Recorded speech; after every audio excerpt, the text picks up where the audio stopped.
that food is power. The power of being able to control food will give you the power of being able to control the people.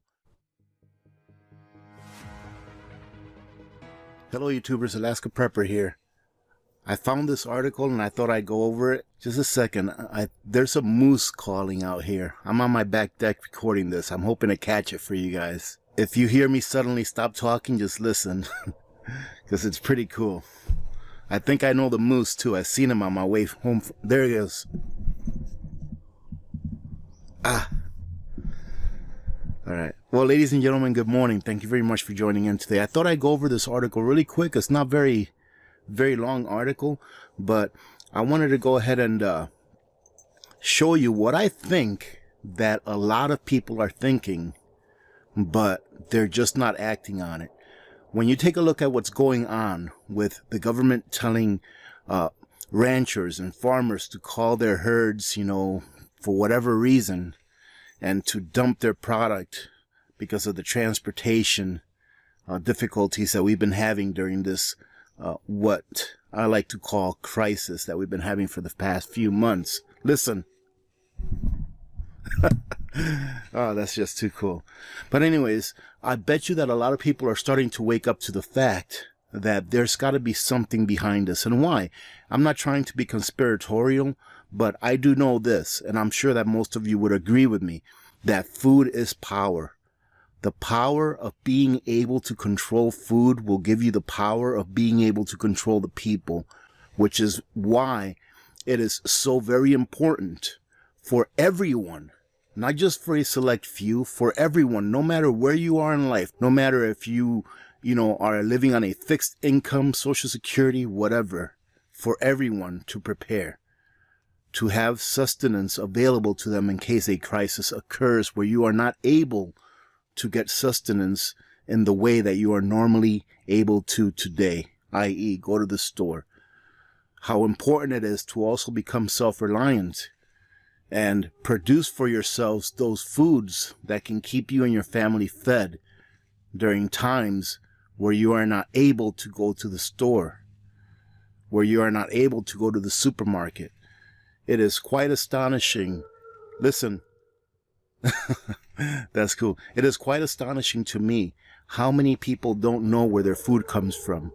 I had a conversation with someone the other day, and this is not their fault, ladies and gentlemen. To a certain extent, it is not their fault. Ignorance is sometimes not your fault. To a certain extent, it's not, because if it's everything you've ever been taught, then it's everything that you know. Maybe to a certain extent, it is your fault because you didn't take the time to research and to do your own due diligence. But as far as I'm concerned, a majority is not.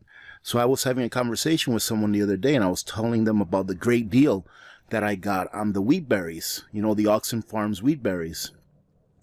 And they asked me, what's a wheat berry? And I said, well, that's what bread is made from. And they're like, and they asked me, I thought that bread was made from flour. I'm like, well, flour is made from wheat berries. Wheat berries is I called it the fruit. I could be wrong, or the grain, or I should have said the grain, but I said the fruit. I told them, I said, wheat berries is the fruit that is used to grind down and turn into flour. And then the flour is what we use to make bread and whatever other things we make with flour, pasta, etc. Right? So they didn't even know what wheat berries were. And it wouldn't surprise me if a large percentage of the population didn't know where food came from except from the supermarket, because that is how indoctrinated we've become in the system by which we live in today, to not even know where our food comes from. So let me go ahead and stop yakking around and let me get to this article here. And here it says, prepping for the upcoming government-induced food shortages. And that's why I'm saying, ladies and gentlemen, I'm not trying to be conspiratorial, but everything you see that government doesn't really help the situation. We have all likely seen the reports that food shortages are coming. This seems to be one thing that the mainstream media and alternative media can agree upon. A lot of reports are pushing fake meat. Others are showing that these food shortages are being forced by the government as a means to keep people afraid and under their control. Farmers are coming out saying they have been told to quit farming, are being forced to dump milk and kill chickens, and turn vegetable crops under. Why isn't it obvious? To scare the public into accepting dependency on the government, so they will remain in a constant state of fear and enslavement. And ladies and gentlemen, let me break in there real quick. One of the most powerful tools that can be used to control a people as well is fear. Because when people are afraid, they make snap decisions instead of stepping back, taking time to think about it, and then making a rational decision that correlates to the situation that is evolving in front of them. But there's a way out. And if food shortages are coming, there is a way to prepare. Governments are banking on us not to figure out what they are doing, but it's too late. We already know. And we can stop it if enough people open their eyes. Ready Nutrition wrote an excellent article on how to prepare for food shortages. The first advice offered is the best. Become more self-sustainable to any degree, even if it means getting an arrow garden, ladies and gentlemen. I'm not saying that because I have it, but I'm saying that because it's such a small thing to do, such a small thing to have. You add water to it, you add plant food to it, and then you leave it alone, and you harvest your food from it when it grows. It's as easy as it gets. It says here, you need to make the effort to become more reliant on yourself for your food regardless of what the media reports. No matter what happens, self-reliance is freedom. This is often seen as difficult in our minds, but it can be done. Any amount of improvement in the area of food self-sufficiency will go far when the grocery store shelves start to empty. Order seeds online. It only takes a small amount of research to figure out what kind of vegetables and or fruit you can easily grow in your yard or balcony. Ready Nutrition offers a garden in a can, which is an excellent way to grab some seeds from the comfort of your own home. With over 5,000 seeds in the can, this is what you get in a homestead vegetable garden in a can, Ready Nutrition. So I guess this was just a little bit of advertisement for Ready Nutrition, but I have to agree. I don't care where you get your seeds from. Get stocked up on seeds, and more importantly, plant those seeds and start learning how to grow. Start learning from your early failures in your gardening endeavor, is what I would have to say. If you really cannot garden, there are some things you can pick up right now in bulk to get you through the next 3 to 6 months worth of empty grocery stores. Number 1, canned beans. Don't forget to keep a manual working can opener. Keep several, ladies and gentlemen. Have 2 or 3 or even more. They'd make a great barter item, in my opinion. Canned fruits, canned vegetables, canned meats, such as spam, tuna, sardines, and chickens. Pretty much everything we've been talking about, ladies and gentlemen, for the past several years. Bulk dried beans, bulk rice, canned soups, cooking oil, seasonings, dried vegetables, seeds, nuts, nut butters, frozen vegetables. Stop saying you can't afford it. Even if you can afford $1.50 a week, in 1 year, you'll have 150 pounds of rice. In 2 years, you'll have 150 pounds of rice, 100 pounds of beans, and maybe 10 or so cans of chicken or whatever. $1.50 a week. And if you buy on sales, if you buy in bulk, if you wait till things go on sales, it may even get you more than that. Now, some of you may say, well, $1.50 a week, it's going to take me 2 years to do that. But yeah, ladies and gentlemen, imagine if you've already been doing that for 2 years. Imagine if for the last 2 years, you've been putting away $1.50 a week, and every time that it built up to $20 or $25 or whatever it is, you went out and bought a 50-pound bag of rice.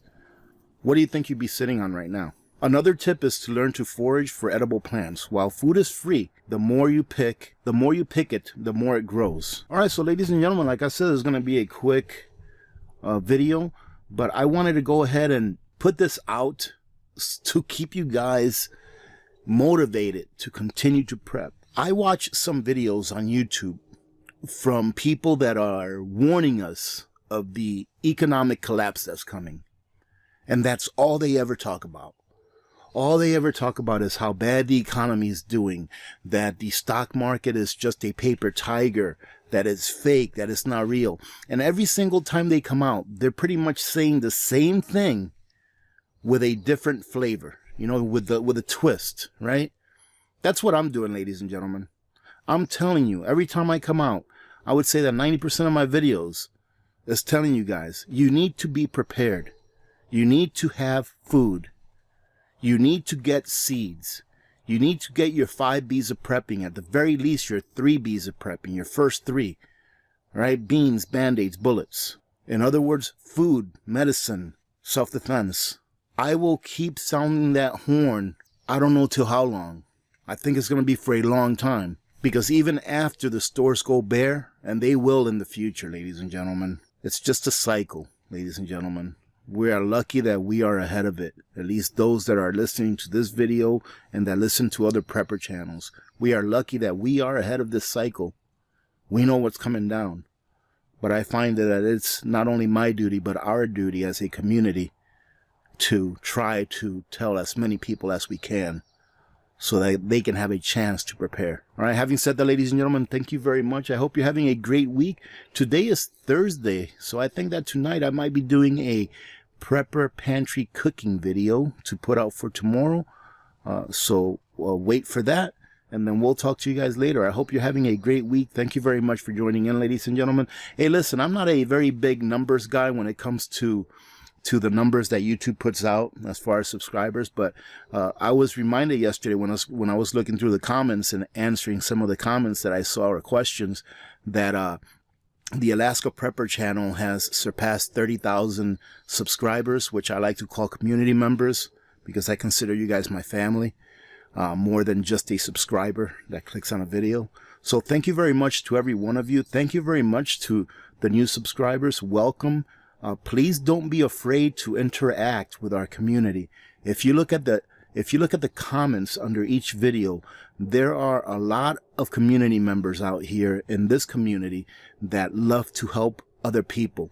So if you have questions, if you're a new prepper, first of all, congratulations on waking up to the fact that you do need to be prepared. Ask all the questions you want. Thank you to all of you that are here, especially those of you that have been here since the beginning. I truly do appreciate every one of you. And leaving it off with, I'll say this again to especially the new community members that we have and to the new preppers out there, please ask questions. Don't get overwhelmed, all right? Because it's slow and steady wins the race. If you see some of my earlier videos, when I started out, I was starting out only, you know, maybe prepping 10 or 15 bucks every other week, you know, every payday. And that's how you start out. Slow and steady wins the race. You can't do everything overnight, right? So don't be overwhelmed. Stay the course. Ask questions. And if you're an experienced prepper that decided to subscribe to this channel, please share your experience with us. I'm not perfect, as no one is. And I do make mistakes. And very, very often, I would say 99% of the time, when I do make a mistake, I am immediately corrected in the comments, which I truly appreciate. So ladies and gentlemen, again, thank you so much. I truly appreciate everything and all of the support that you guys have given me over the last few years. All right, God bless every one of you. And remember, ladies and gentlemen, be good to each other. Because when good people do good things happen. Remember to reach one, teach one, and repeat. If we all did this, the world would be a better place, and you know that it will be a better place. Many blessings to every one of you and your families. This is the Alaska Prepper, and I am out.